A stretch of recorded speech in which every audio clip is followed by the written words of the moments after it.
Let's talk about keeping device, adware, crapware, malware, whatever you want to call it, off your system. Now, let's say you're unfortunate and you got like a Razer mouse.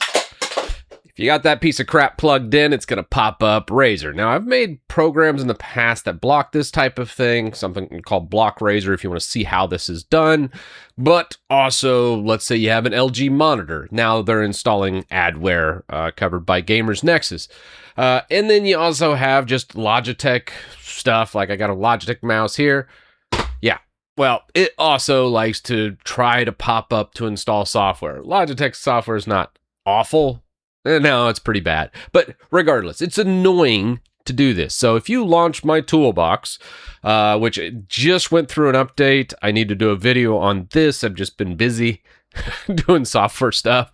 But the big thing here is there's two things I want to talk about for the tweaks. The first one is prevent device companion apps. That's your specific things like the LG, the Razer, the Logitech. They install this software with this tweak. Essentially, this is just a reg edit. If you actually click on this, you can see what registry edit I'm changing, and you'll see it right here. So if you're a sysadmin and you want to deploy this across your company, I would highly recommend doing this, and it would block these types of devices. Now, the second thing here, and this is a bit of a mouthful, but I'm going to just put it in layman's terms for you. The Windows platform binary table disable. This sounds complex, but essentially what this is it's allowing your motherboard, think ASUS Armory Crate and MSI and all that crapware. Don't install that shit on your system, period. It's bad for you. It's bad for your system.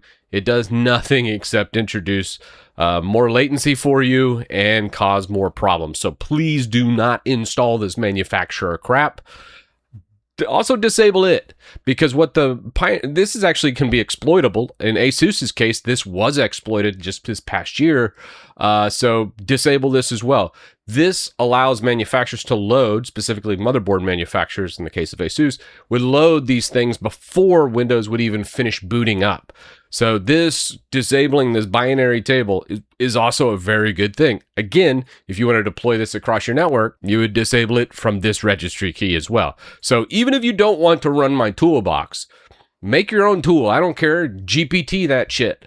But you guys need to be disabling these features if you're a Windows user. Otherwise, you're just going to have a bad experience. You're going to have this crap in there. You're going to just have more stuff that's either slowing you down. If you care about privacy and security, well, you wouldn't use Windows. But let's say you have an inkling of it and be like, I don't want to. You want to disable this stuff. I want to make this as short, concise as possible. Let me know down in the comments if you like this. Also, if you want to contribute and say, hey, Titus, I like what you're doing, head over to cttstore.com. Buy the toolbox if you want an offline mode. You could do these tweaks offline, obviously. They're really simple. But either way, there you guys go. Let me know what your thoughts are, and I'll see you in the next one.